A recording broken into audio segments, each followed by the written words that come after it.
सभी छात्र छात्राओं को मेरा नमस्कार।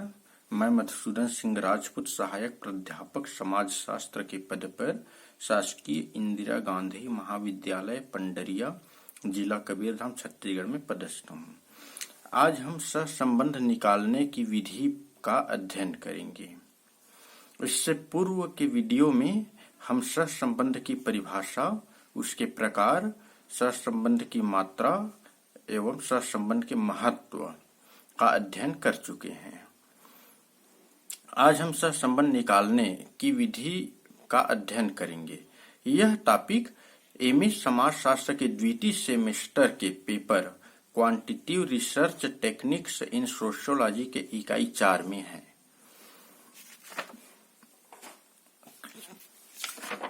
सहसंबंध निकालने की रीतियां। सहसंबंध निकालने की अनेक रीति है, जैसे कार्ल पियर्सन का सहसंबंध गुणांक, स्पीयरमैन की कोटि अंतर विधि, बिंदु चित्र, संगामी विचलन रीति आदि।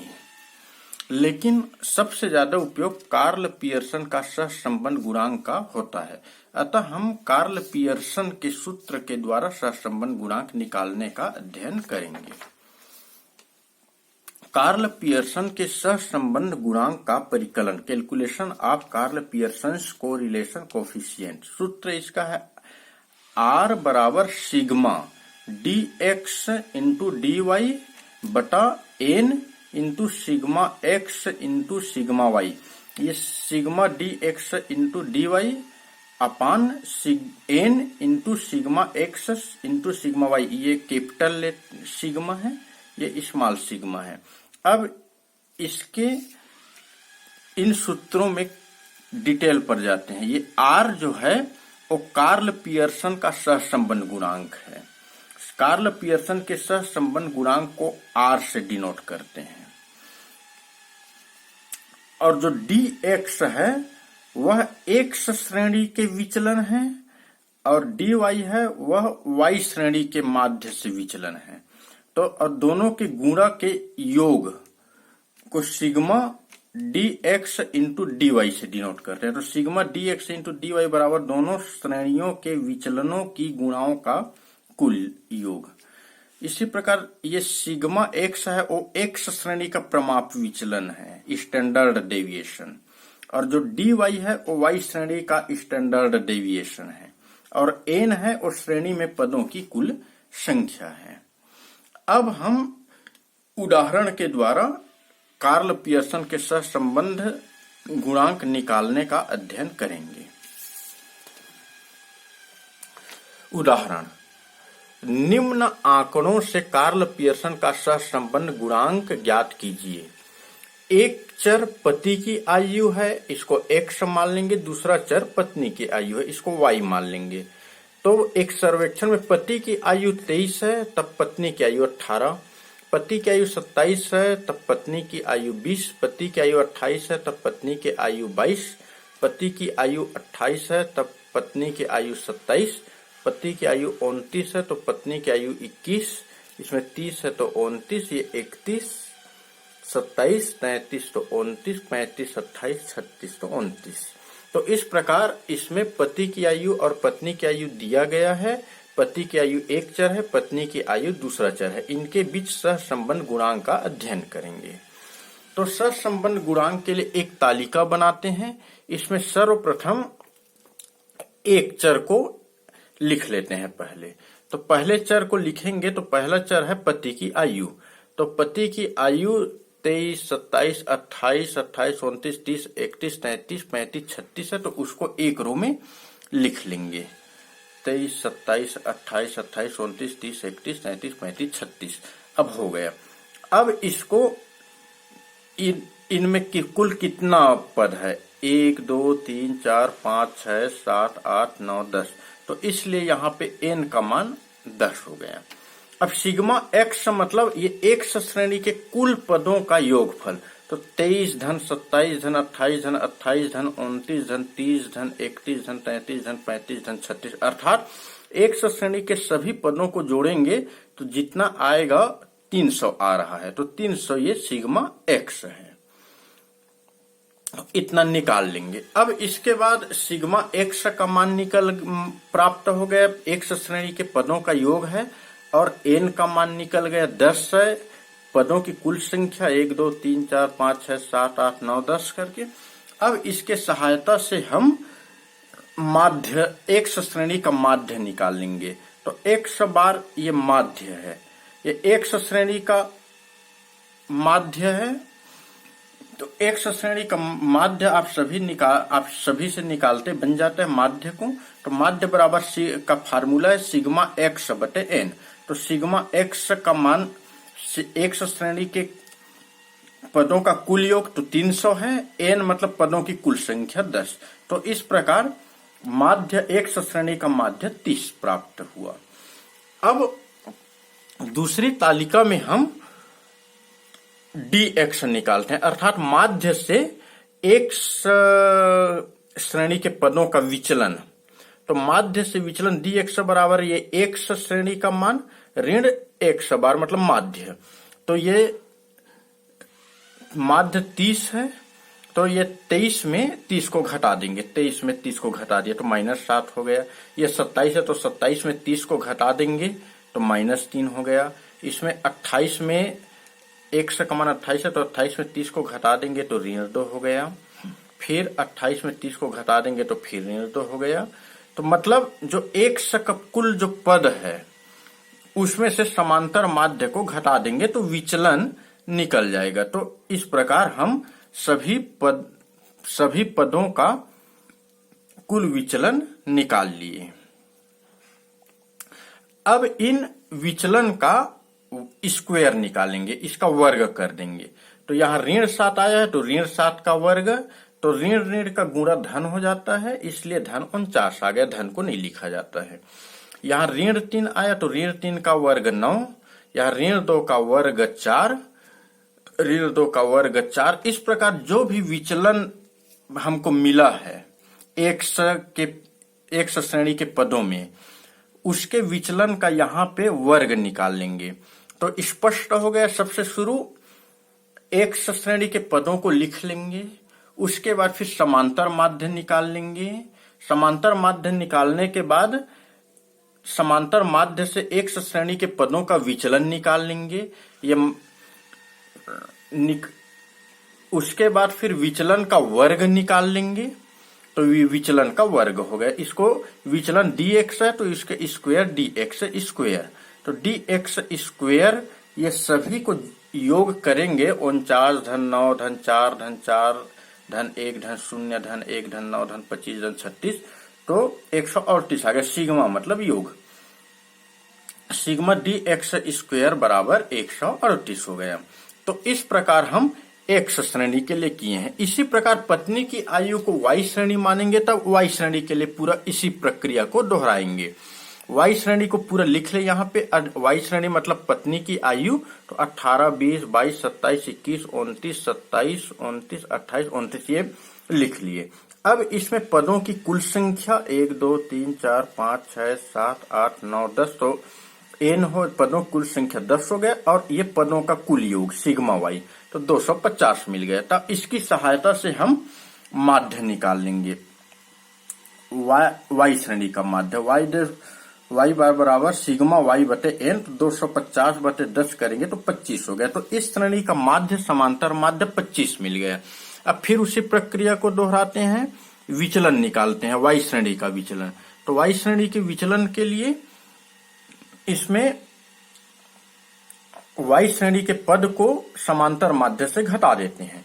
तो इसमें 18 ऋण 25 तो ऋण 7 आ गया, फिर 20 ऋण 25 तो ऋण 5 आ गया, फिर 22 ऋण 25 तो ऋण 3 आ गया, फिर 27 ऋण 25 तो धन 2 आ गया, फिर 21 ऋण 25 तो ऋण 4 आ गया, फिर 29 ऋण 25 तो धन 4 आ गया, 27 ऋण 25 तो धन 2, फिर 22 ऋण 25 तो धन 4, फिर 28 ऋण 25 तो धन 3 और 29 ऋण 25 तो धन 4। जो एक्स श्रेणी के लिए किए हैं वैसे ही वाई श्रेणी के लिए भी विचलन निकल गया। अब आगे की प्रक्रिया क्या है, इन विचलन का वर्ग निकालेंगे, इसका स्क्वायर कर देंगे। तो इसका स्क्वायर करेंगे तो ये 7 ऋण 7 का स्क्वायर 49 आ गया, ऋण ऋण धन हो गया और 7 सत्ते 49। इसी प्रकार ये 25 फिर 9 फिर 4 फिर 16 फिर 4 फिर 4 इसको 16 फिर ये 4 फिर 16 फिर 9 फिर 16। इस प्रकार कुल जितना विचलन आए उसके वर्ग निकाल लेंगे और उसका योगफल ज्ञात कर लेंगे। तो उसके सिग्मा डी वाई स्क्वायर, तो वाई पद से जो विचलन है टोटल उसके स्क्वायर का ये योगफल मिल गया। तो जो एक्स श्रेणी के लिए किए हैं वैसे ही वाई श्रेणी के लिए भी कर लिए।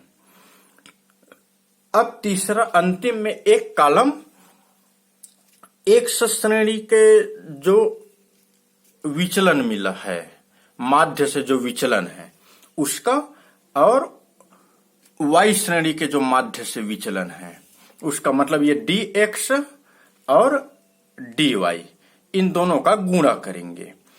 तब दोनों का गुणा करेंगे तो ये ऋण 7 डी एक्स और डी वाई में भी ऋण 7, तो ऋण 7 गुणा ऋण 7 तो 49 आ गया। ये ऋण ऋण मिलके धन हो गया। इसी प्रकार ये ऋण 3 और ऋण 5, तो ऋण 3 गुणा ऋण 5 तो 15, तो ऋण 2 और ऋण 3, तो ऋण 2 गुणा ऋण 3 तो 6। इसी प्रकार ऋण 2 और ये धन 2, तो ऋण और धन का गुणा, ये ऋण है ये धन का गुणा ऋण हो गया, तो ऋण 4 आ गया। तो इसी प्रकार डी एक्स और डी वाई सबका गुणा करेंगे यहां, तो यहां पे 0 है और ये 4 है, तो दोनों का गुणा 0 हो गया। फिर 1 है यहाँ डी एक्स में और डी वाई में 2 है, दोनों का गुणा 2। यहाँ पे डी एक्स में 3 है और डी वाई में 4 है, तो 3 गुणा 4 12 हो गया। यहाँ धन 5 है और यहाँ धन 3 है, दोनों का गुणा 15। यहाँ धन 6 है और डी वाई धन 4 है, दोनों का गुणा 6 गुणा 4 बराबर 24। तो d x into D y ज्ञात कर लेंगे और दोनों को, और जो भी डी एक्स डी वाई मिलेगा उन सभी पदों को जोड़ लेंगे। तो sigma D x into D y बराबर 123 प्राप्त हो गया। अब कोरिलेशन के सूत्र पर ध्यान देते हैं। हमको R is equal to sigma D x into D Y बटा N into sigma X into sigma Y. तो इसमें sigma D X D Y का मान मिल गया, sigma D X D Y का मान 123 है, एन का भी मान मिल गया है, एन का मान 10 है, कुल पदों की कुल संख्या। अब सिग्मा एक्स और सिग्मा वाई का मान बचा है। ये स्मॉल सिग्मा एक्स को स्टैंडर्ड डेविएशन है, प्रमाप विचलन या मानक विचलन, और ये एक्स श्रेणी का प्रमाप विचलन है, ये वाई श्रेणी का प्रमाप विचलन है। तो सर्वप्रथम प्रमाप विचलन निकालेंगे। प्रमाप विचलन आप सब जानते हैं निकालना। प्रमाप विचलन का सूत्र, ये एक्स श्रेणी का प्रमाप विचलन का सूत्र है square root sigma D x square बटा एन। तो सिग्मा डी एक्स स्क्वायर का मान निकाल चुके हैं, माध्य का विचलन है उसका स्क्वायर है ये डी एक्स स्क्वायर, इसका योग है 138। तो इस यहां पे सिग्मा डी एक्स स्क्वायर की जगह हम 138 रख दिए और एन का मान 10 है, तो इनका भाग देंगे तब 13.8 प्राप्त हुआ। अब इसका स्क्वायर रूट निकालेंगे, तो स्क्वायर रूट निकालना आप सभी को मालूम है, और अगर समय की कमी है तब ये 4 चौक 16, तो इसके स्क्वायर रूट 4 से कम आएगा, 3 3 9 9 से ज्यादा आएगा, तो दोनों के बीच में रहेगा ये। इसी प्रकार हम वाई श्रेणी का भी स्टैंडर्ड डेविएशन निकालते हैं, प्रमाप विचलन। तो इसका भी square root sigma d y square बटा एन। तो sigma d y square, d y समांतर माध्य से विचलन है, पदों का विचलन, और डी वाई स्क्वायर उसका विचलन का स्क्वायर है, तो इसका मान 164 मिला डी वाई स्क्वायर का। तो इस प्रकार सिग्मा डी वाई स्क्वायर के जगह में 164 रख दिए और एन के जगह में 10। तो इस प्रकार 16.4, तो 4 चौक 16, 5 पंचे 25, 16 से कुछ ज्यादा है, इसलिए 4.05 आ गया। आप सभी को स्क्वायर रूट निकालने की विधि पता है। अब इन सभी मानों को हम सहसंबंध गुणांक में के सूत्र में रख देंगे। R is equal to sigma D x into D Y.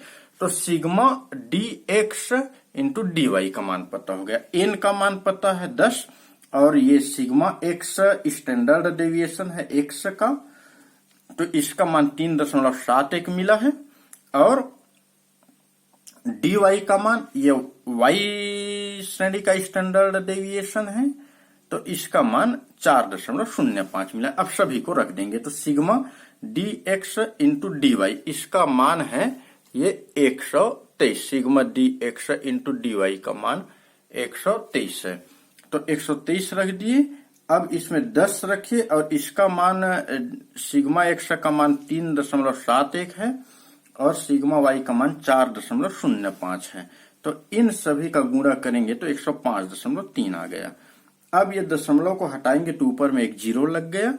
अब इनमें भाग देंगे दोनों के बीच, तो इसका मान 0.82 आ गया। सामने में धन लिखने का यह अर्थ है कि इसका सहसंबंध धनात्मक में आया है, मतलब पति की आयु बढ़ रहा है तब पत्नी की भी आयु बढ़ रहा है, और पति की आयु कम हो रहा है तब पत्नी की भी आयु कम हो रहा है, मतलब इसके बीच धनात्मक सहसंबंध है। तो निष्कर्ष निकाला जा सकता है कि अतः पति पत्नी की आयु में उच्च मात्रा में धनात्मक सहसंबंध है। इसका मान धन 1 और धन 0.75 के बीच में है, इसलिए पति पत्नी की आयु में उच्च मात्रा में धनात्मक सहसंबंध है। अतः स्पष्ट है कि सहसंबंध निकालने के लिए सर्वप्रथम दो श्रेणी दिया रहेगा, एक्स और वाई श्रेणी, दोनों का समांतर माध्य निकालेंगे, फिर दोनों श्रेणी का समांतर माध्य से विचलन निकालेंगे, एक्स भी श्रेणी का और वाई श्रेणी का, फिर उन विचलन का स्क्वायर कर देंगे, और उसके बाद दोनों डी एक्स और डी वाई दोनों विचलन का गुणा भी कर देंगे, अंतिम कॉलम में रख देंगे। उसके बाद नीचे में योग कर देंगे, और उसके बाद फिर एक्स श्रेणी का स्टैंडर्ड डेविएशन निकालेंगे, प्रमाप विचलन, और वाई श्रेणी का भी स्टैंडर्ड डेविएशन निकालेंगे, और फिर सहसंबंध के गुणांक के सूत्र में रख देंगे। इस प्रकार कार्ल पियर्सन का सहसंबंध गुणांक के सूत्र से सहसंबंध प्राप्त हो जाएगा, और इससे दो चरों के बीच का संबंध ज्ञात हो जाएगा। धन्यवाद। अतः अपेक्षा करता हूं कि आप सभी सहसंबंध ज्ञात करने की विधि को समझ गए होंगे। धन्यवाद।